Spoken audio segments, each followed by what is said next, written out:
അസ്സാം വലൈക്കും വറഹ്മത്തുള്ളാഹി തആല വബറകാതുഹു. അൽഹംദുലില്ലാഹി വസ്സലാത്തു വസ്സലാമു അലാ സയ്യിദിൽ മുർസലീൻ വഅലൈക്കും അജ്മഈൻ. അമ്മാ ബഅദ്. ഞാൻ വളരെ ഇൻഫോർമലായിട്ട് എന്താ പറയുക, എൻ്റെ റിസർച്ചായിട്ട് ബന്ധപ്പെട്ട കുറച്ച് കാര്യങ്ങളും ജനറലായിട്ടുള്ള ഒന്ന് രണ്ട് എൻ്റെ മേഖലയെ സ്പർശിക്കുന്ന രണ്ട് മൂന്ന് ബ്രോഡർ തീമുകളെക്കുറിച്ചും സംസാരിക്കാമെന്നുള്ള ഉദ്ദേശത്തിലാണ് ഇൻഷാ അല്ലാഹ് ഞാനിവിടെ ഇരിക്കുന്നത്. അപ്പോൾ നമ്മുടെ പൊതുവേ ഒരു കൊളോക്കിയ എന്ന് പറഞ്ഞു കഴിഞ്ഞാൽ നിങ്ങൾ ചിലപ്പോൾ നിങ്ങൾക്ക് ഓൾറെഡി അറിയായിരിക്കും, പക്ഷേ പൊതുവേ മറ്റൊരു സെമിനാർ സീരീസുകളിൽ നിന്നും അല്ലെങ്കിൽ ഒരു കോൺഫറൻസിൽ നിന്നൊക്കെ ഒരു കൊളോക്യത്തെ വ്യത്യസ്തമാക്കുന്നൊരു ഘടകം എന്ന് പറയുന്നത്, കൊളോക്യം പലപ്പോഴും ഒരു ഓൺഗോയിങ് പ്രൊജക്റ്റിനെ, ഒരു റിസർച്ചിനെ ആളുകൾക്കിടയിൽ നിന്ന് പ്രസൻറ്റ് ചെയ്ത് ഒരു ഫീഡ്ബാക്ക് വാങ്ങുന്ന അങ്ങനെ ഒരു ഫീഡ്ബാക്കിംഗ് മെക്കാനിസം കൂടുതലായിട്ട് ബാക്കിയുള്ളിടത്തില്ല എന്നല്ല പറയുന്നത്. ഒരു സെമിനാറിലാണെങ്കിലും കോൺഫറൻസിലാണെങ്കിലും ഉണ്ടാവും. കൊളോക്കിയം കുറച്ചുകൂടി അതിൻ്റെ ഇനീഷ്യൽ സ്റ്റേജിലുള്ള റിസർച്ച് ഐഡിയകളെ നമ്മൾ ആളുകൾക്ക് മുമ്പിൽ തുറന്നു വെച്ചിട്ട് അവരുടെ അടുത്ത് നിന്ന് അതിന് ഫീഡ്ബാക്കും കമൻസും ക്വസ്റ്റ്യൻസൊക്കെ കിട്ടിയിട്ട് അതിനെ എൻറിച്ച് ചെയ്ത് അതിനെ ഷേപ്പ് ചെയ്യാൻ പറ്റുന്ന രൂപത്തിലുള്ള ഒരു യൂണിവേഴ്സിറ്റി ലെവലിൽ ഉള്ള റിസർച്ച് നടത്തുന്ന ആളുകൾക്ക് ഉപകാരപ്പെടുത്താൻ പറ്റുന്ന ഒരു പരിപാടിക്കാണ് സാധാരണഗതിയിൽ കൊളോക്കിയം എന്ന് പറയും. അപ്പോൾ അത്തരം ഒരു കൊളോക്കിയത്തിലാണ് നമ്മളുള്ളത്. ഞാൻ എൻ്റെ റിസർച്ചായിട്ട് ബന്ധപ്പെട്ട ഒരു വിഷയം കുറച്ച് സമയം സംസാരിക്കുകയുള്ളൂ, മറിച്ച് ബ്രോഡറായിട്ടുള്ള ഒന്ന് രണ്ട് ജനറൽ എൻ്റെ റിസർച്ചുമായിട്ട് ബന്ധപ്പെട്ട വിഷയങ്ങളിൽ സാധാരണ നിങ്ങൾ പരിചയപ്പെട്ടിട്ടുണ്ടാവുന്ന കുറച്ച് ബ്രോഡറായിട്ടുള്ള കുറച്ച് തീമുകൾ ചിലപ്പോൾ ഇത്തരം ഒരു ഓപ്പൺ കൊളോക്കിയത്തിൽ അങ്ങനെ ജനറലായിട്ട് സംസാരിക്കൽ കൂടി നന്നാവുമെന്ന് തോന്നിയുകൊണ്ടാണ് അങ്ങനെ സംസാരിക്കുന്നത്. കാരണം നെസസറിലി എൻ്റെ റിസർച്ച് എക്സ്പെർട്ടൈസ് അല്ലെങ്കിൽ എൻ്റെ ഡിസിപ്ലിനറി ബാക്ക്ഗ്രൗണ്ടോ അല്ലെങ്കിൽ ട്രെയിനിങ്ങോ അത്രമാത്രം റെലവൻ്റ് അല്ലാത്ത ആളുകൾ കൂടി എൻ്റെ മുമ്പിൽ ഉണ്ടാവുമെന്ന് മാത്രമല്ല അതായിരിക്കും മെജോറിറ്റി എന്ന് വിശ്വസിച്ചുകൊണ്ട് ഞാനൊരു ബ്രോഡറായിട്ട് ഒന്ന് രണ്ട് വിഷയങ്ങൾ സംസാരിച്ചിട്ട് എൻ്റെ വിഷയത്തിലേക്ക് വരും. അപ്പോൾ ഞാൻ വർക്ക് ചെയ്യുന്ന ഏരിയ എന്താണ്, ഞാനെന്താ ചെയ്യുന്നതെന്ന് ആദ്യം പറയാം. ഞാൻ വർക്ക് ചെയ്യുന്നത് മൈഗ്രൻസിൻ്റെ ഇടയിൽ മതജീവിതം എങ്ങനെയാണ് എന്നുള്ളതാണ് വളരെ വളരെ ചുരുങ്ങിയ ഭാഷയിൽ പറയുകയാണെങ്കിൽ. അതായത് വ്യത്യസ്തമായ നാടുകളിൽ പോയി ജീവിക്കുന്ന ആളുകൾ, അങ്ങനത്തെ ആളുകൾ അവരുടെ മതജീവിതം, മതാനുഭവം എന്നൊക്കെ വേണം പറയാൻ പറ്റുന്ന സാധനം എന്താണ്, അത് ഒരു നാട്ടിൽ അവനാൻ്റെ പുരയിൽ സ്വസ്ഥമായിട്ട് ജീവിച്ച് എന്തെങ്കിലുമൊക്കെ പണിയെടുത്ത് ജീവിക്കുന്ന ആളുകളുടെ ജീവിതത്തിൽ നിന്ന് വ്യത്യസ്തമാണോ, അതല്ല വേറൊരു തരത്തിലുള്ള അനുഭവമാണോ ഈ വേറെ എവിടെയെങ്കിലും പോയിട്ട് ആളുകൾ ജീവിക്കുന്ന, നാട് വിട്ട് ജീവിക്കുന്ന അല്ലെങ്കിൽ ഇങ്ങനെ പലായനം ചെയ്ത് ജീവിക്കുന്ന ആളുകളുടെ ജീവിതം വളരെ വ്യത്യസ്തമായ രീതിയിലുള്ളതാണോ എന്നുള്ളതാണ് എൻ്റെ ഒരു ഒറിജിനൽ എന്താ പറയുക, ഒരു ഡിപ്പാർട്ടിംഗ് പോയിൻ്റ് അല്ലെങ്കിൽ പോയിൻ്റ് ഓഫ് ഡിപ്പാർച്ചർ എന്ന് പറയുന്നത്. അതേസമയത്ത് പലരും അങ്ങനെയുള്ള ആളുകളെ കുറിച്ച് പഠിച്ചിട്ടുണ്ട് ഈ ഫീൽഡിൽ. വ്യത്യസ്തമായ നിലക്ക് വ്യത്യസ്തമായ ആംഗിളുകളിൽ നിന്ന് ഈ വിഷയത്തെക്കുറിച്ച് പഠിച്ച ആളുകളുണ്ട്. അത് ചില വർക്കുകളൊക്കെ നിങ്ങൾക്ക് പരിചയം ഉണ്ടാവും. വലിയ ഒരു എന്താ പറയുക ഏരിയയിലുള്ള എല്ലാ ലിറ്ററേച്ചറുകളും നിങ്ങൾക്ക് പരിചയപ്പെടുത്തി തരിക എന്നുള്ളത് നടക്കുകയില്ല, അത് എക്സ്പെക്റ്റ് ചെയ്യപ്പെടുന്നുണ്ടാവില്ല. മറിച്ച് ഈ നിലനിൽക്കുന്ന സ്കോളർഷിപ്പിൽ നിന്നും നമുക്ക് എന്ത് എക്സ്ട്രാ എന്താ പറയുക ഒരു നമ്മുടെ റിസർച്ച് നടത്തുന്ന പഠനം കൊണ്ട് പ്രത്യേകമായിട്ട് എന്ത് നമ്മുടെ ഫീൽഡ് വർക്ക് നമുക്ക് കിട്ടുന്നു, അല്ലെങ്കിൽ നിലനിൽക്കുന്ന സ്കോളർഷിപ്പിനെ അതെങ്ങനെ ഇൻഫോം ചെയ്യുന്നു, എക്സ്പാൻഡ് ചെയ്യുന്നു എന്നുള്ളതിനാണ് റെലവൻസ്. അപ്പോൾ മൈഗ്രേഷനെ കുറിച്ച് പറയുകയാണെങ്കിൽ, നിങ്ങൾ ഇപ്പോൾ വളരെ സിമ്പിളായിട്ട് പറയുകയാണെങ്കിൽ കേരള ഗൾഫ് മൈഗ്രേഷൻ നിങ്ങൾക്ക് എല്ലാവർക്കും പരിചയമുള്ള സാധനമാണ്. ഞാൻ വർക്ക് ചെയ്യുന്നത് ഗൾഫ് മൈഗ്രേഷൻ ആയതുകൊണ്ട് തന്നെ കേരള ഗൾഫ് മൈഗ്രേഷനെ കുറിച്ച് പറഞ്ഞു തുടങ്ങാം. കേരള ഗൾഫ് മൈഗ്രേഷനെ കുറിച്ച് നമുക്ക് ജനറലായിട്ട് അറിയുന്ന കുറേ സാധനങ്ങളുണ്ട് അല്ലേ. അതായത് പോപ്പുലറായിട്ടുള്ള മീഡിയംസിലൂടെ, അത് നോവലുകളാണെങ്കിൽ ജേർണലിസ്റ്റിക് റിപ്പോർട്ടിങ്സ് പോലെയുള്ള പത്രമാധ്യമങ്ങളിലൂടെ കണ്ട സാധനങ്ങൾ, നോവലുകൾ മുഖേന, സിനിമ മാധ്യമങ്ങൾ മുഖേന ഒക്കെ നമ്മൾ കേരള ഗൾഫ് മൈഗ്രേഷൻ എന്ന് പറയുന്ന കേരളത്തിൽ നിന്ന് ഗൾഫിലേക്ക് ആളുകൾ പോയിട്ടുണ്ടായ ഒരു മൈഗ്രേഷനെ കുറിച്ച് നമുക്ക് കാഴ്ചപ്പാടുണ്ട് അല്ലേ.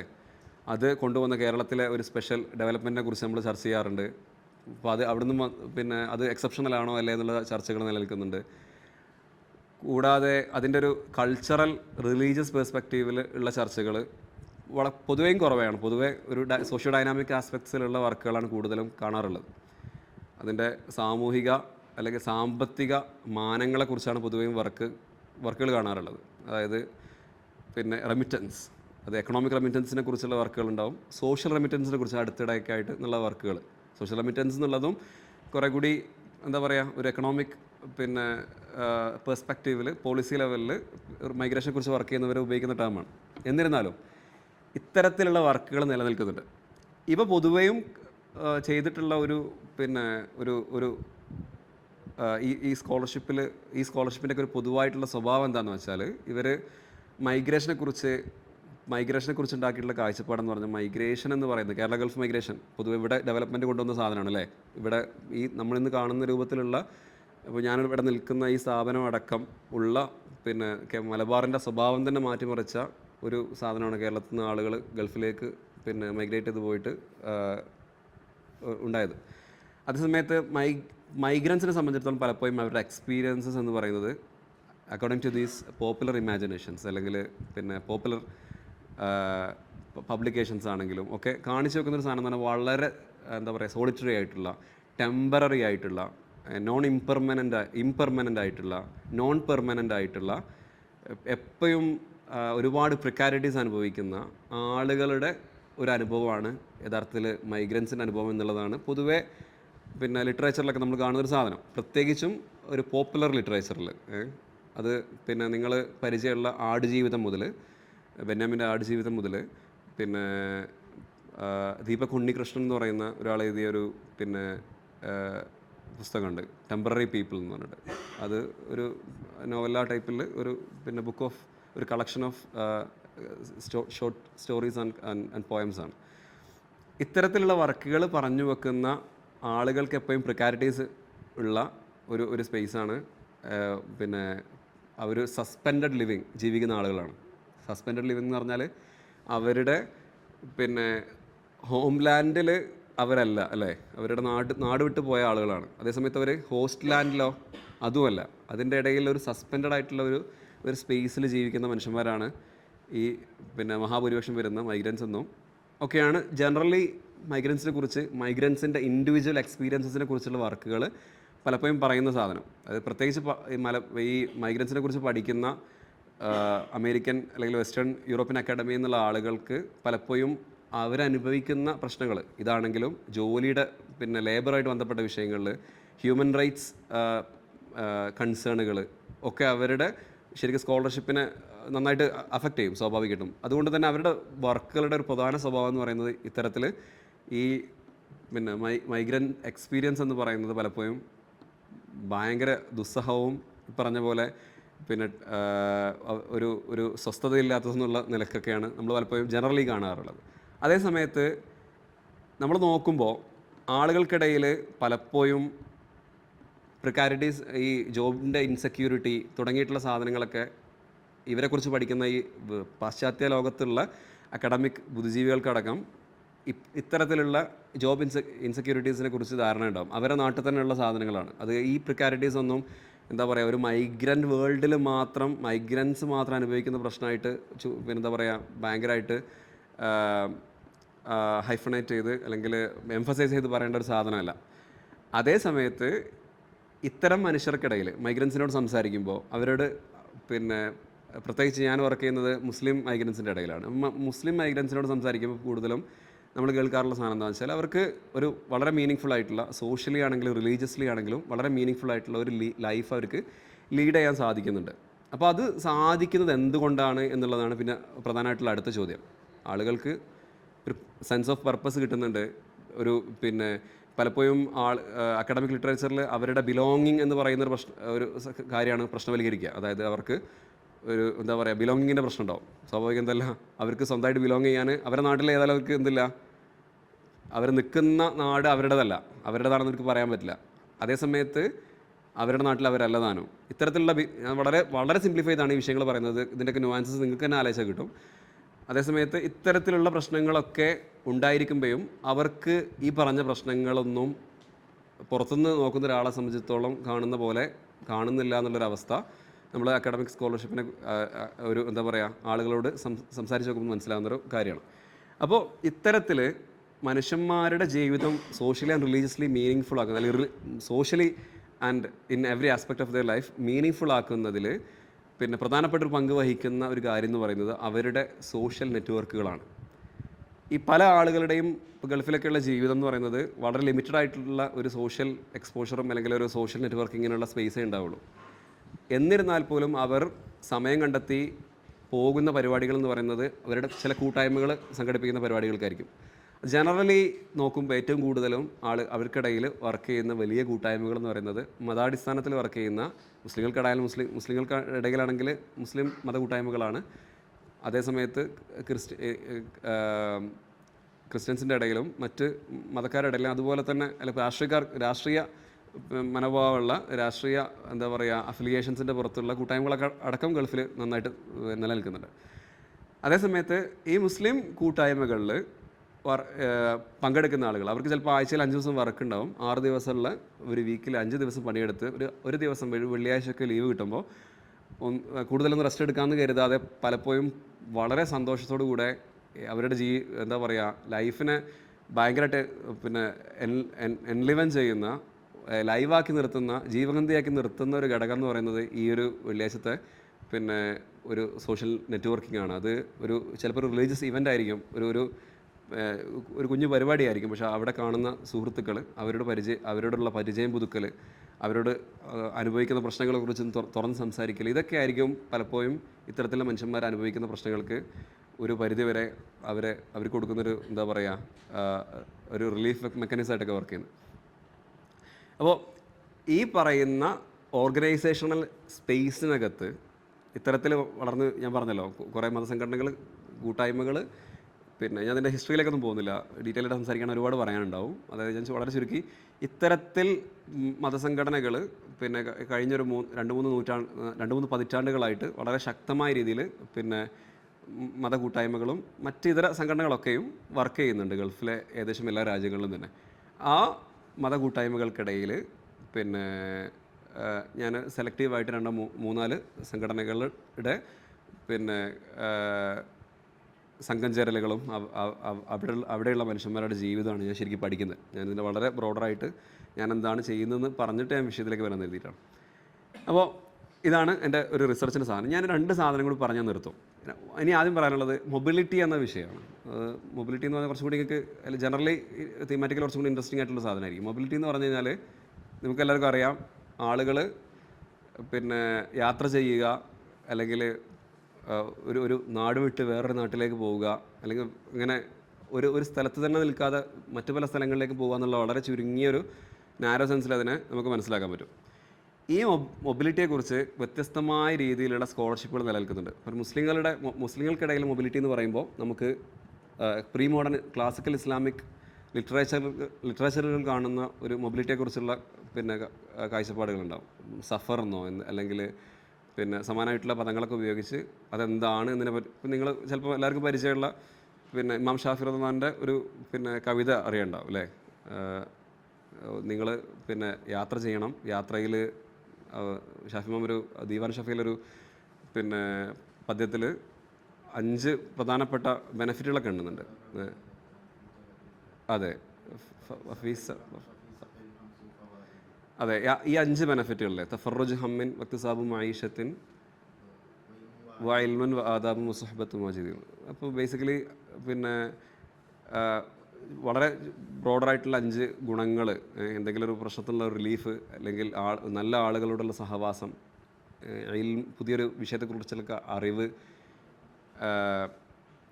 നല്ല എറ്റിക്വറ്റസ് ഒക്കെ മനസ്സിലാക്കുക, അങ്ങനെ തുടങ്ങി വ്യത്യസ്തമായ രീതിയിൽ പിന്നെ ഇതിപ്പം ഇമാം ഷാഫി റഹ്മാൻ്റെ മാത്രം ഒരു ഉദാഹരണം പറഞ്ഞാണ്. ഇത്തരത്തിൽ വ്യത്യസ്തമായ രീതിയിൽ സഫറിനെ കുറിച്ച് അല്ലെങ്കിൽ സമാനമായിട്ടുള്ള പദങ്ങൾ ഉപയോഗിച്ച് ആളുകളുടെ പലായനത്തെക്കുറിച്ച്, യാത്രകളെക്കുറിച്ച് പിന്നെ പ്രീ മോഡേൺ ഇസ്ലാമിക് ഒരു സൊസൈറ്റിയിൽ തന്നെ ശരിക്കും കാഴ്ചപ്പാടുകളുണ്ട്. യാത്രയും നല്ലതാണ്, അതുപോലെ പിന്നെ പഠിച്ച അറിവും ബാക്കിയുള്ളവർ അറിയാത്ത ആളുകളുണ്ടെങ്കിൽ അങ്ങനത്തെ നാടുകളിൽ പോയിട്ട് പറഞ്ഞു കൊടുക്കുക. ഇതൊക്കെ ഒരു എന്താ പറയുക വലിയ നന്മയായിട്ട് കണ്ടിരുന്ന ഒരു സ്വഭാവം ശരിക്കും ഒരു പ്രീ മോഡേൺ മുസ്ലിം കൾച്ചറിൻ്റെ തന്നെ ഭാഗമാണ്. അതേസമയത്ത് ശരിക്കും മൊബിലിറ്റിയെക്കുറിച്ച് മുസ്ലിം മൊബിലിറ്റീസ് അല്ലെങ്കിൽ മുസ്ലിങ്ങൾക്കിടയിലുള്ള മൊബിലിറ്റിയെക്കുറിച്ച് ഒരു അക്കാഡമിക് ലിറ്ററേച്ചറിൽ പഠനങ്ങൾ വരുന്നത് വളരെ എന്താ പറയുക സീരിയസ് ആയിട്ടുള്ള ഗവേഷണങ്ങൾ നടക്കുന്നത് ശരിക്കും 9/11 ശേഷമാണ്. പൊതുവെ ഇസ്ലാമിക് സ്റ്റഡീസിൽ, അതായത് ഇസ്ലാമിനെ കുറിച്ച് വിപുലമായ രീതിയിലുള്ള പഠനങ്ങൾ ഒരു വെസ്റ്റേൺ അക്കാഡമിയയിൽ പിന്നെ വരുന്നത് ശരിക്കും ഈ 9/11 ശേഷമാണ്. 9/11 ശേഷമാണ് ശരിക്കും എന്താണ് ഇസ്ലാം, ഇസ്ലാം ഈ പറയുന്ന ജിഹാദ് മാത്രമാണോ, അല്ലെങ്കിൽ ഈ ജിഹാദ് ഇസ്ലാമിനെ എങ്ങനെ മനസ്സിലാക്കണം എന്ന് തുടങ്ങി വ്യത്യസ്തമായ മോട്ടിവേഷൻ്റെ പുറത്ത് പിന്നെ ഇസ്ലാമിനെ കുറിച്ച് ശരിക്കും മനസ്സിലാക്കണം എന്നുള്ള നിലക്ക് യൂണിവേഴ്സിറ്റികളിലൊക്കെ ഡിപ്പാർട്ട്മെൻറ്റുകൾ സ്ഥാപിക്കുന്നതും ഫണ്ടിങ്ങുകളൊക്കെ ഒരുപാട് രൂപത്തിൽ ചെയറുകൾ സ്ഥാപിക്കപ്പെടുന്നതും പിന്നെ ഗ്രാൻഡുകൾ പിന്നെ ഇസ്ലാമിനെ കുറിച്ച് പഠിക്കാനൊക്കെ കൊടുക്കപ്പെടുന്നതൊക്കെ ശരിക്കും ഈ പിന്നെ 2001 പിന്നെ 9/11 എന്ന് പറയുന്ന അറ്റാക്കിന് ശേഷമാണ്. അപ്പോൾ അതിന് ശേഷമുള്ള വർക്കുകളിൽ അത്തരത്തിൽ മൊബിലിറ്റിയെക്കുറിച്ച് വന്നൊരു പ്രധാനപ്പെട്ട വർക്കായിരിക്കും എനിക്ക് തോന്നുന്നത് റോക്സൈൻ യൂബൻ എന്ന് പറയുന്ന, പിന്നെ അവർ പൊളിറ്റിക്കൽ സയൻസ് ഡിപ്പാർട്ട്മെൻറ്റിലായിരിക്കും, യൂണിവേഴ്സിറ്റി ഓഫ് പെൻസിൽവാനിയ തോന്നുന്നു. അവരുടെ ഒരു travel to the other shore എന്ന് പറയുന്നൊരു ഗ്രന്ഥമുണ്ട്. അപ്പോൾ അവർ പ്രധാനമായിട്ടും പറയുന്നത് എന്താ വെച്ചാൽ അവരുടെ മൊബിലിറ്റി അവർ പിന്നെ പ്രധാനമായിട്ടും അഡ്രസ്സ് ചെയ്യാൻ പോകുന്നൊരു സാധനം എന്ന് വെച്ചാൽ മൊബിലിറ്റി അല്ലെങ്കിൽ മൊബൈൽ മുസ്ലിംസ് എന്ന് പറഞ്ഞാൽ ജിഹാദി മുസ്ലിംസ്, ജിഹാദിന് വേണ്ടിയിട്ട് വേറെ പല നാടുകളിലേക്ക് പോവുക എന്നുള്ള കാഴ്ചപ്പാടാണ് വെസ്റ്റേൺ എന്താ പറയുക ഓഡിയൻസിനെ സംബന്ധിച്ചിടത്തോളം, അല്ലെങ്കിൽ വെസ്റ്റിലെ ആളുകളെ സംബന്ധിച്ചിടത്തോളം, പ്രത്യേകിച്ച് നോൺ മുസ്ലിംസ് ആയിട്ടുള്ള ആളുകളെ സംബന്ധിച്ചിടത്തോളം ഒരു ഭീതിയോടെ കാണപ്പെടുന്ന ഒരു സാധനമാണെന്ത് മൊബൈൽ മുസ്ലിംസ് എന്ന് പറയുന്നത്. അല്ലെങ്കിൽ മൊബൈൽ മുസ്ലിം എന്ന് പറയുന്ന ഒരു കാറ്റഗറി പലപ്പോൾ പ്രശ്നകരമാണ് എന്നുള്ള സാഹചര്യത്തിലാണ് അത്, പ്രത്യേകിച്ച് 9/11 കോണ്ടക്സ്റ്റിൽ കൂടിയാണ് അത് പ്രസക്തമാവുന്നത്. അപ്പം അങ്ങനെ ഒരു സാഹചര്യത്തിൽ ശരിക്കും എന്താണ് പിന്നെ മുസ്ലിം ട്രാവലേഴ്സ് എന്ന് പറയുന്ന സാധനം പണ്ടേ മുമ്പുള്ളതാണ്. ഇബ്നു ബത്തൂത്തയെക്കുറിച്ച് എല്ലാവർക്കും അറിയുന്നതാണ്, ഗ്രിഹില എല്ലാവർക്കും അറിയുന്ന ഗ്രന്ഥമാണ്. സമാനമായിട്ടുള്ള ആളുകൾ ശേഷം ഈവൻ പിന്നെ എന്താ പറയുക ലേറ്റർ ഒരു മോഡേൺ പീരീഡിലടക്കം പിന്നെ ഇപ്പോൾ ഈവൻ അവർ തന്നെ ആ പുസ്തകത്തിൽ ചെയ്യുന്നത് അലക്സ് ടോക്യുവിൽ അല്ലെങ്കിൽ ഹെറോഡോട്ടസ് പോലെയുള്ള പ്രാചീന യാത്രക്കാർ, വെസ്റ്റേൺ റെപ്രസെൻ്റ് ചെയ്യുന്ന യാത്രക്കാർക്ക് സമാനരായിട്ടുള്ള പിന്നെ മുസ്ലിം ലോകത്തെ യാത്രക്കാരൊക്കെയാണ്. അപ്പം ഹെറോഡോട്ടസിന് പകരം ഇബ്നു ബത്തൂത്തയെ വെച്ചിട്ട് അവർ ശരിക്കും കമ്പയർ ചെയ്യുകയാണ് ചെയ്യുന്നത്. അപ്പോൾ അടിസ്ഥാനപരമായിട്ട് ഇവർ പറയുന്നതെന്ന് വെച്ചാൽ ജിഹാദിന് വേണ്ടി പോകുക എന്നുള്ളത് മാത്രമല്ല, മൊബിലിറ്റി എന്ന് പറയുന്നത് ശരിക്കും ഒരു മുസ്ലിം കൾച്ചറിൻ്റെ ഭാഗമായിട്ട് കാലങ്ങളായിട്ട് നിലനിൽക്കുന്നതാണ്. മൊബിലിറ്റി എന്ന് പറയുന്ന പിന്നെ ഒരു കാര്യം അത് തന്നെ എന്താ പറയുക അറിവ് അന്വേഷിക്കാൻ വേണ്ടിയിട്ടും പുതിയ സാധനങ്ങളെക്കുറിച്ചുള്ള പിന്നെന്താ പറയുക അന്വേഷണത്തിനും വേണ്ടിയിട്ടും അപ്പുറത്തെ ആളുകൾ എങ്ങനെയാണ്, അപ്പുറത്തെ നാടെന്താണ് എന്നറിയാനും വേണ്ടി ഈ എക്സ്പ്ലോറേഷൻ എന്നതിൻ്റെ ഭാഗമായിട്ട് മനസ്സിലാക്കുക, പുതിയതിനെ കണ്ടുപിടിക്കുക, അറിയുക, മനസ്സിലാക്കുക എന്ന അർത്ഥത്തിൽ പുതിയ നാടുകളിലേക്ക് യാത്ര ചെയ്യുക എന്ന് പറയുന്നത് ശരിക്ക് മുസ്ലിം കൾച്ചറിൻ്റെ ഭാഗമാണ്. അത് അങ്ങനെ ഒരു മുസ്ലിം മൊബിലിറ്റി ശരിക്ക് പ്രീ മോഡേൺ വേൾഡിലുണ്ട്. നമ്മൾ ഇന്ന് മോഡേൺ വേൾഡിൽ കാണുന്ന പിന്നെ സാധാരണ നമ്മൾ പറയാറുള്ള ഭയങ്കര ഫ്ലൂയിഡായിട്ടുള്ള പിന്നെ ആളുകളുടെ മൊബിലിറ്റി ആണെങ്കിലും ഐഡൻറ്റിറ്റീസ് അടക്കം ഫ്ലൂയിഡാണെന്ന് അല്ലേ, വളരെ വിപുലമായ രീതിയിൽ ആളുകൾ യാത്ര ചെയ്യുന്നതും ഒക്കെ ഇന്ന് കാണുന്നുണ്ട്. പക്ഷെ അതേസമയത്ത് ഇത് ഇന്ന് മാത്രമുള്ള മോഡേണിറ്റിയുടെ മാത്രം സ്വഭാവം അല്ല, മറിച്ച് എന്താണ് ഇത് പണ്ട് മുതലേ ഉണ്ടായിരുന്നൊരു സാധനമാണ്. മറിച്ച് ഇന്ന് അതെന്താവുന്നേ ഉള്ളൂ, ഒരു ആക്സലറേറ്റഡ് ഫേസിൽ ടെക്നോളജിയുടെയും പിന്നെ അതുപോലെ തന്നെ ഒക്കെ സയൻസിൻ്റെ ഒക്കെ ഡെവലപ്മെൻറ്റും ട്രാൻസ്ഫോർമേഷനും കാരണം ഇന്നത് ഒരു ഉയർന്ന തോതിൽ അത് നടക്കുന്നു എന്നുള്ളത് മാത്രമേ ഉള്ളൂ. മറിച്ച് എന്തല്ല, ഇതൊരു മോഡേണിറ്റിയുടെ മാത്രം സവിശേഷതയല്ല, ആളുകൾക്കിടയിലുള്ള മൊബിലിറ്റിയും ഫ്ലൂയിഡിറ്റിയും എന്നൊക്കെ അവർ പറയുന്നുണ്ട്. ഇങ്ങനെ വ്യത്യസ്തമായ രീതിയിലുള്ള സ്കോളർഷിപ്പ്, ഞാൻ ഒരു ഉദാഹരണം പറഞ്ഞു എന്നേ ഉള്ളൂ. ഇങ്ങനെ മൊബിലിറ്റിയെക്കുറിച്ച് പ്രത്യേകിച്ച് മൊബൈൽ മുസ്ലിംസിനെ കുറിച്ചുള്ള വർക്കുകൾ പിന്നെ വെസ്റ്റേൺ അക്കാഡമിക് വേൾഡിൽ വ്യത്യസ്തമായ രീതിയിൽ വന്നുകൊണ്ടിരിക്കുന്നുണ്ട്. അപ്പോൾ ഇത് ഞാനൊരു റെപ്രസെൻറ്റേഷൻ എന്നുള്ള ഒരു വർക്കിനെ കുറിച്ച് സംസാരിച്ചെന്നേ ഉള്ളൂ. നിങ്ങൾക്ക് കൂടുതൽ താല്പര്യം ഉണ്ടെങ്കിൽ പിന്നെ ഒരുപാട് വർക്കുകൾ നിങ്ങൾക്ക് പിന്നെ കണ്ടെത്താൻ കഴിയും. ഇനി ഞാൻ നേരത്തെ പറഞ്ഞ ഇതാണ് ഒരു സാധനം. രണ്ടാമത് ഞാൻ പേഴ്സണലി ഇൻട്രസ്റ്റഡ് ആയിട്ടുള്ള വേറൊരു പിന്നെ എൻ്റെ റിസർച്ചിൽ ഞാൻ താല്പര്യം കാണുന്ന വേറൊരു ഏരിയ എന്ന് പറയുന്നത് ആളുകളുടെ റിലീജിയസ് എക്സ്പീരിയൻസസിനെ കുറിച്ചാണ്. ഒരു മനുഷ്യൻ എങ്ങനെ ഒരു സാധനത്തെ എക്സ്പീരിയൻസ് ചെയ്യുന്നു. അപ്പം നിങ്ങൾ ആന്ത്രപ്പോളജി എന്ന് പറയുന്ന ഡിസിപ്ലിന് ധാരണയുള്ള ആളുകളാണെങ്കിൽ അല്ലെങ്കിൽ കുറച്ചൊക്കെ വയസ്സുള്ള ആളുകളാണെങ്കിൽ നിങ്ങൾക്ക് മനസ്സിലാവും ആന്ത്രപ്പോളജി എന്നുള്ള ഫീൽഡിലെ പ്രധാനപ്പെട്ട പിന്നെ ഇന്നും എന്താ പറയുക ഒരു നെവർ എൻഡിങ് ആയിട്ടുള്ള ഒരു പ്രധാനപ്പെട്ട ഒരു ക്വസ്റ്റ്യൻ എന്താണ്, ഒരു വാട്ട് ഈസ് ഇസ്ലാം എന്ന് പറയുന്ന സാധനമാണ്. ഒരു അനലിറ്റിക്കൽ കാറ്റഗറി എന്നുള്ള നിലയ്ക്ക് ഇസ്ലാം എന്താണെന്നുള്ളതാണ്. അതിപ്പോഴും ചർച്ച ചെയ്ത് തീരുമാനിക്കാൻ പറ്റിയിട്ടില്ല. അതിന് പല നിലക്ക് ആളുകൾ എന്ത് ചെയ്യാറുണ്ട്, പിന്നെ ഡിഫൈൻ ചെയ്തിട്ടുണ്ട്. അത് പഴയ കാലത്ത് നിന്ന് പിന്നെ പുതിയ ഡിബേറ്റുകളിലേക്ക് വന്നിട്ടുണ്ട്. പുതിയ തലത്തിലുള്ള കോൺസെപ്റ്റലൈസേഷൻ എന്താ പറയുക പല ലിമിറ്റേഷൻസിനെ മറികടന്ന ആളുകൾ പുതിയ തലത്തിലുള്ള conceptual vocabularies, theoretical frameworks, analytical categories ഒക്കെ പരിചയപ്പെടുത്തിയിട്ടുണ്ട്. അതിപ്പോൾ ലെറ്റ്സേ നിങ്ങൾക്ക് എല്ലാവർക്കും പരിചയമുള്ള തലാൽ അസദ് ആ കാലഘട്ടത്തിലെ പല പ്രശ്നങ്ങളും പരിഹരിച്ചുകൊണ്ട് ഉദാഹരണത്തിന് ഒരു നോഷൻ ഓഫ് ഡിസ്കസീവ് ട്രഡീഷൻ, ഇസ്ലാമിന് എന്ത് ചെയ്യാം, സെറ്റ് ഓഫ് മുസ്ലിം പ്രാക്ടീസസ്, ഡിസ്കസീവ് എന്താ പറയുക, സെറ്റ് ഓഫ് മുസ്ലിം ഡിസ്കോഴ്സസ് എന്നൊക്കെ വേണമെങ്കിൽ ഡിഫൈൻ ചെയ്യാം എന്ന് പറഞ്ഞ് പഴയ പല ലിമിറ്റേഷൻസ് മറികടക്കുന്നുണ്ട്. എന്നാൽ പോലും അതിൻ്റെതായ ലിമിറ്റേഷൻസ് ഉണ്ട്. അപ്പോൾ പലപ്പോഴും അസദിൻ്റെ ഫോക്കസ് എന്ന് പറയുന്നത്, അല്ലെങ്കിൽ അസദിൻ്റെ ഡെഫിനേഷൻ എന്ന് പറയുന്നത് പലപ്പോഴും ഒരു കറക്റ്റ് പ്രാക്ടീസ്, ഒരു അതോറിറ്റേറ്റീവ് പാസ്റ്റിൽ നിന്നുകൊണ്ട് ഒരു കറക്റ്റ് മുസ്ലിം പ്രാക്ടീസിനെ അല്ലെങ്കിൽ മുസ്ലിം റിലീജിയസ് ഫോർമാറ്റിനെ ഒരു റിലീജിയസ് കറക്റ്റ് ഏറ്റവും നല്ല രൂപത്തിൽ ഇസ്ലാമിനെ ഞങ്ങൾ പ്രാക്ടീസാണോ ശരി, അല്ലെങ്കിൽ നിങ്ങൾ ചെയ്യുന്നതാണോ ശരി, എങ്ങനെ നന്നാക്കാം, ഈ വിദഗ്ധകൾ വന്നിട്ടുണ്ടോ എന്ന് തുടങ്ങി പ്രത്യേകിച്ച് ഒരു റിവൈവലിസ്റ്റ് റിഫോമിസ്റ്റ്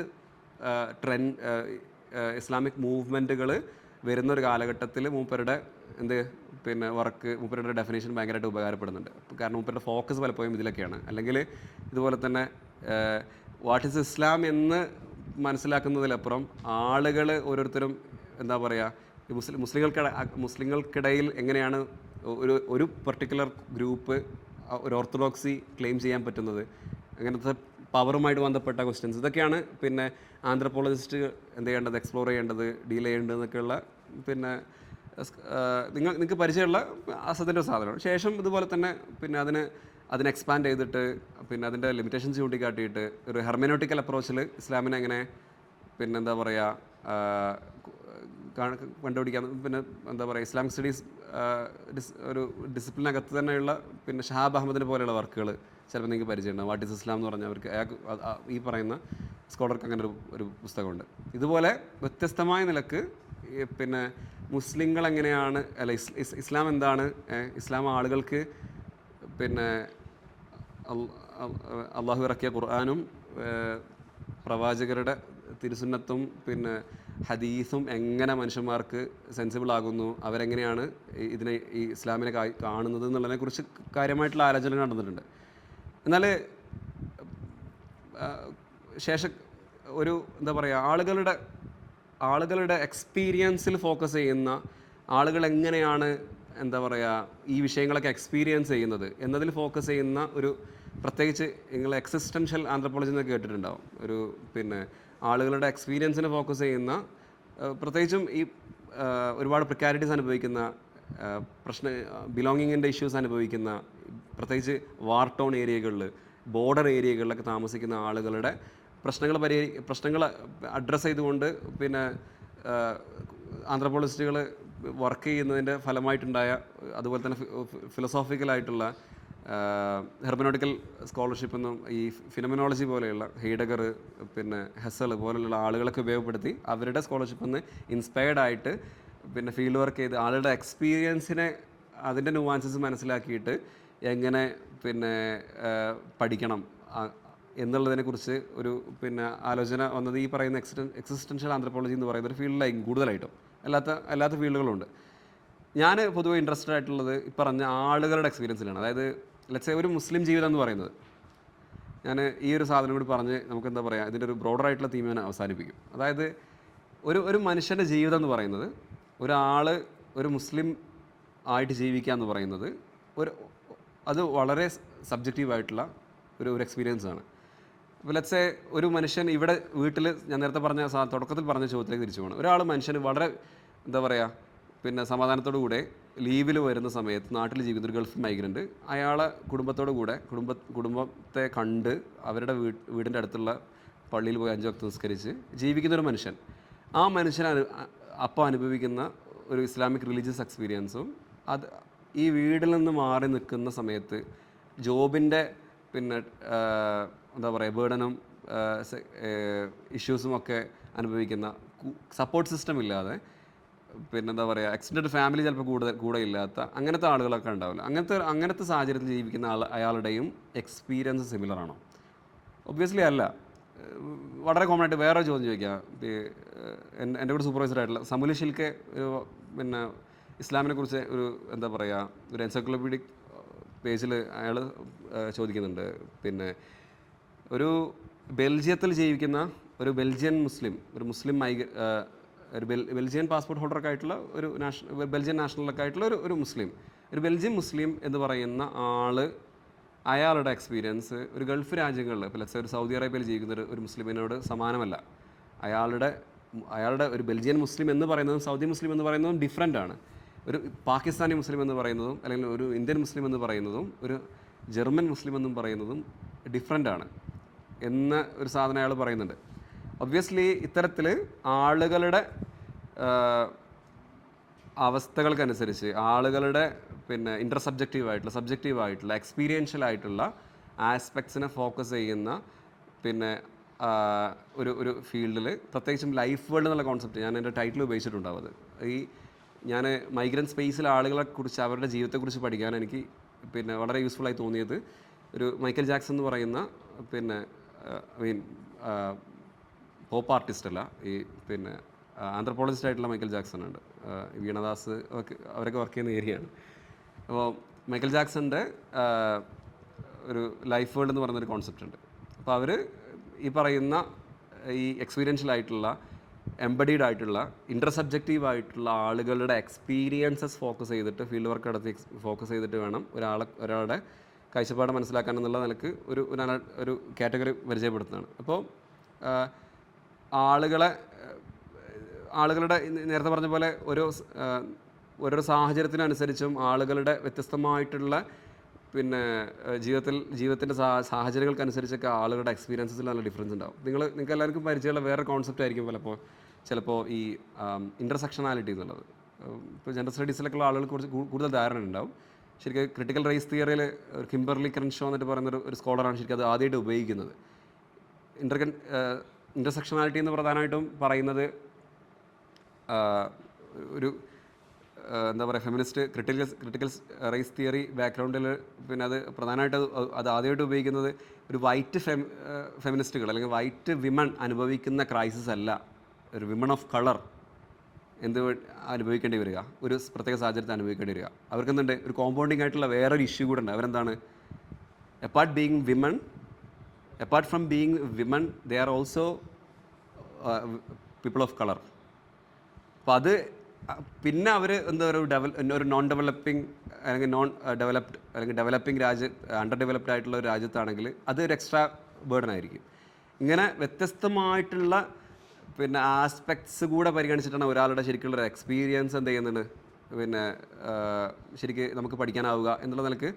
അത് ശരിക്കും ഇപ്പോൾ എല്ലാ ഫീൽഡിലും എനിക്ക് തോന്നുന്നത് ജെൻഡർ സ്റ്റഡീസിലോ അല്ലെങ്കിൽ ക്രിട്ടിക്കൽ റേസ് തിയറിയിലോ മാത്രമല്ല, എല്ലായിടത്തും ആളുകൾ പിന്നെ ഉപയോഗിക്കുന്ന ഒരു സാധനമാണ് ഈ ഇൻ്റർസെക്ഷനാലിറ്റി എന്നുള്ളത്. മാത്രമല്ല എനിക്ക് തോന്നുന്നത് ഒരു പരിധി വരെ അതൊരു പോപ്പുലർ വൊക്കാബുലറിയുടെ ഭാഗം കൂടെ ആയിട്ടുണ്ട് ഇൻ്റർസെക്ഷണൽ എന്ന് പറയുന്നത്. അപ്പോൾ ഇത്തരത്തിൽ ഞാൻ പറഞ്ഞു വന്നതാണ് ഈ ഇൻ്റർസെക്ഷനാലിറ്റി ഉദാഹരണം പറഞ്ഞു തന്നേ ഉള്ളൂ. ആളുകളുടെ എക്സ്പീരിയൻസസ് പിന്നെ ഒരു മുസ്ലിമായി ജീവിക്കുക എന്നതുപോലെ തന്നെ പിന്നെ ഒരു മുസ്ലിം മൈഗ്രൻ്റായിട്ട് ജീവിക്കുക, അതൊരു പ്രത്യേക സാഹചര്യത്തിലാവുക, അതിന് ഒരു പിന്നെ കൂട്ടായ്മയുടെ പിന്നെ അകത്താവുക എന്നതിനൊക്കെയും വ്യത്യസ്തമായ അനുഭവതലങ്ങളുണ്ട്. അപ്പം ഈ പറയുന്ന രൂപത്തിൽ മനുഷ്യർക്ക് നേരത്തെ പറഞ്ഞ പോലെ against this background where the popular academic literature portray them as like the temporary people or the impermanent people or the people who are in cyclical impermanence or who are suspended between their homeland and their host land. Against this background, basically the religious community, the network that they have is actually giving them a sense of purpose, making their life like a very meaningful one, socially and economically and in whatever sense. അപ്പോൾ ഈ തരത്തിൽ ഒരു എന്താ പറയുക, ഈ ഒരു migrant മുസ്ലിം എന്ന് പറയുന്നത് ഇത്തരത്തിലൊരു മുസ്ലിം ബാക്ക്ഗ്രൗണ്ട് എന്താ പറയുക ഒരു ചട്ടക്കൂട്ടിനകത്തുള്ള ഒരു കൂട്ടായ്മക്കകത്തുള്ള ഒരു മുസ്ലിം അനുഭവിക്കുന്ന ഇസ്ലാം എന്താണെന്നുള്ളതാണ്, അല്ലെങ്കിൽ മതാനുഭവം എന്താണെന്നുള്ളതാണ് ഞാൻ പഠിക്കുന്നത്. ഞാനിനി എന്താ പറയുക പിന്നെ വളരെ ചുരുങ്ങിയ രീതിയിൽ ഞാൻ എൻ്റെ ഇപ്പോഴത്തെ കുറച്ച് ഇനീഷ്യൽ ഒബ്സർവേഷൻസ് മാത്രം ഞാൻ എൻ്റെ ഫീൽഡിൽ നിന്നുള്ളത് ഞാൻ പറഞ്ഞിട്ട് നിർത്തും. പ്രത്യേകിച്ച് ഞാൻ കേരളത്തിലെ കേരളത്തിൽ നിന്ന് പോയി ഗൾഫിലും വർക്ക് ചെയ്യുന്ന ഗൾഫ് മൈഗ്രൻസിൻ്റെ ഇടയിൽ ഉള്ള ആളുകളോട് പലപ്പോഴും പിന്നെന്താ പറയുക ഒരു റിലീജിയസ് എക്സ്പീരിയൻസ് എന്ന് പറയാം എന്താണ് എന്ന് പലപ്പോഴും അവരോട് ചോദിച്ച് മനസ്സിലാക്കാൻ ശ്രമിക്കുമ്പോൾ മനസ്സിലാകുന്ന സാധനം പലപ്പോഴും നമുക്ക് റിലീജിയസ് എക്സ്പീരിയൻസ് എന്ന സെൻസിൽ നമ്മൾ പലപ്പോഴും കാണാറുള്ള കുറച്ച് കാര്യങ്ങളുണ്ട് അല്ലേ, rituals and acts of worship. അതിൽ കവിഞ്ഞ് പലപ്പോഴും ഒരു റിലീജിയസ് ഗ്യാതറിംഗ് എന്ന് പറഞ്ഞാൽ, അല്ലെങ്കിൽ ഒരു റിലീജിയസ് ആക്ട് എന്ന് പറഞ്ഞാൽ, അല്ലെങ്കിൽ ഒരു പരിപാടിക്ക് ഒരു റിലീജിയസ് ഇവൻറ്റിന് വേണ്ടി ആളുകൾ പോവുക എന്ന് പറയുന്നത് പലപ്പോഴും അവരെ സംബന്ധിച്ചിടത്തോളം ഇത് it's certain type of having fun. It's a fraternal space. ഒരു റിലീജിയസ് സ്പേസിനെ ഉപരിയായിട്ട് ഇതൊരു എന്താ പറയുക, ഒരു സൗഹൃദത്തിൻ്റെ ഒരു സ്പേസാണ്. അപ്പോൾ ചില പിന്നെ ആളുകൾ പലപ്പോഴും സുഹൃത്തുക്കൾ ഹബീബി എന്ന് മാത്രമേ വിളിക്കുകയുള്ളൂ.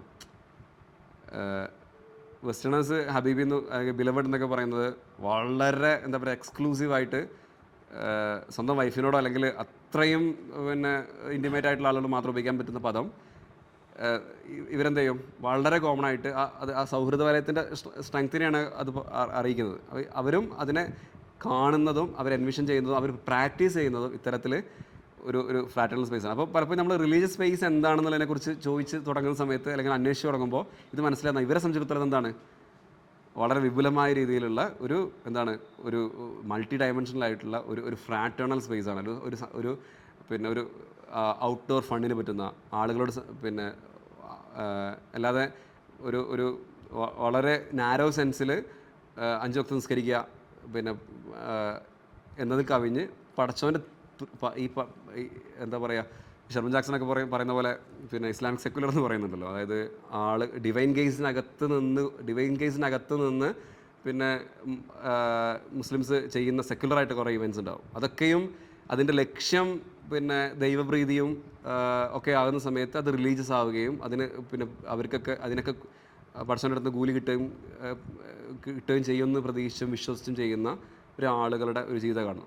റിലീജിയസ് എക്സ്പീരിയൻസ് അല്ലെങ്കിൽ പിന്നെ ഒരു റിലീജിയസ് സ്പേസ് എന്ന കോമൺ ആയിട്ട് മനുഷ്യന്മാർ മനസ്സിലാക്കുന്ന ഒരു നാരോ സെൻസിലുള്ള ഒരു സാധനമല്ല ശരിക്കും എന്ത് ചെയ്യുന്നത്, ഫീൽഡിൽ പോകുമ്പോൾ ആളുകൾ ശരിക്കും എന്ത് ചെയ്യുന്നത് ഇതിനെക്കുറിച്ച് കൺസെപ്ച്വലൈസ് ചെയ്യുന്നത്. അപ്പോൾ പിന്നെ ഈ നേരത്തെ പറഞ്ഞ സമുൽഷിൽക്കൊക്കെ പറയുന്നൊരു സാധനമുണ്ട്. നമ്മൾ ഒരു തിയററ്റിക്കൽ ഫ്രെയിം വർക്ക് ഉപയോഗപ്പെടുത്തിയിട്ട് ഒരു സാധനത്തെ പഠിക്കുക എന്നുള്ളതിലപ്പുറം ആളുകൾ എങ്ങനെയാണ് ഒരു സാധനത്തെ കാണുന്നത്, ഫീൽഡിൽ നിന്ന് എന്താണ് ഡാറ്റ കിട്ടുന്നത്, അതിനനുസരിച്ച് പിന്നെ നമുക്ക് പറ്റുന്ന ഒരു തിയററ്റിക്കൽ ഫ്രെയിം ഉപയോഗിക്കുക എന്നുള്ള ഒരു നിലക്കാണ് ശരിക്ക് ഒരു സ്കോളർഷിപ്പിൻ്റെ ശരിക്ക് ഒരു ട്രജക്ടറി ഉണ്ടാവേണ്ടെന്ന് പറയുന്നുണ്ട്. അപ്പോൾ ഇത്തരത്തിൽ പിന്നെ അവരുടെ എക്സ്പീരിയൻസസ് ഇൻഫോംഡ് ആയിട്ടുള്ള ഒരു തിയററ്റിക്കൽ ഫ്രെയിം വർക്കിലേക്കാണ് ഇപ്പോൾ ഞാൻ എൻ്റെ പിന്നെ ഒരു അടുത്ത സ്റ്റെപ്പ് എന്നുള്ള നിലക്ക് ഞാൻ എൻ്റെ വർക്ക് മുന്നോട്ട് പോയിക്കൊണ്ടിരിക്കുന്നത്. അപ്പോൾ വളരെ എന്താ പറയുക, വളരെ ഇത്രയും എന്താ പറയുക പറഞ്ഞു കഴിഞ്ഞാൽ എൻ്റെ റിസർച്ചിനെ കുറിച്ചുള്ള വളരെ ബ്രീഫായിട്ടുള്ള ഒരു ഓവർവ്യൂ നിങ്ങൾക്ക് കിട്ടിയിട്ടുണ്ടാവും തോന്നുന്നു. ഞാൻ ഇനി മുതൽ എന്താ പറയുക, നിങ്ങൾക്ക് വളരെ സ്പെസിഫിക് ആയിട്ട് താല്പര്യം തോന്നുന്ന കുറച്ച് ഏരിയകളിൽ നിന്ന് നിങ്ങൾ എന്തെങ്കിലും ചോദിക്കുകയാണെങ്കിൽ അല്ലെങ്കിൽ എന്തെങ്കിലും എക്സ്ട്രാ നിങ്ങൾക്ക് ആഡ് ചെയ്യാനൊക്കെ ഉണ്ടെങ്കിൽ ഞാൻ നേരത്തെ പറഞ്ഞ പോലെ തന്നെ ചിലപ്പോൾ ഇത് ശരിക്കും നിങ്ങളെക്കാൾ എനിക്കായിരിക്കും ഉപകാരപ്പെടുക. കാരണം ഇത് ഒരു കൊളോക്കിയം എന്ന് പറയുന്നത് ശരിക്ക് ഒരാളുടെ വർക്ക് അതിൻ്റെ എന്താ പറയുക ഒരു ഡെവലപ്മെൻറ്റൽ സ്റ്റേജിൽ ആളുകൾക്ക് മുമ്പിൽ തുറന്നു വെച്ചിട്ട് അവരുടെ ഫീഡ്ബാക്കും അവരുടെ ക്വസ്റ്റ്യൻസൊക്കെ കൊണ്ട് സ്ട്രെങ്തൻ ചെയ്യുന്നൊരു പരിപാടിയാണ്. അപ്പോൾ ജനറലി നിങ്ങളൊരു ചോദ്യം ചോദിച്ചു കഴിഞ്ഞാൽ ഒരു ക്രിട്ടിക്കൽ ഫീഡ്ബാക്ക് വന്നു കഴിഞ്ഞാൽ അല്ലെങ്കിൽ ഒരു പുതിയൊരു ഇൻസൈറ്റ് വന്നു കഴിഞ്ഞാൽ നിങ്ങളെക്കാൾ ചിലപ്പോൾ എനിക്ക് ഉപകാരപ്പെടുന്നുള്ള ഒരു ആത്മവിശ്വാസത്തോടു കൂടിയാണ് ഞാനെന്ത് ചെയ്യുന്നത്, പിന്നെ നിങ്ങളോട് പിന്നെ ചോദ്യങ്ങൾ ഇൻവൈറ്റ് ചെയ്യുന്നത്.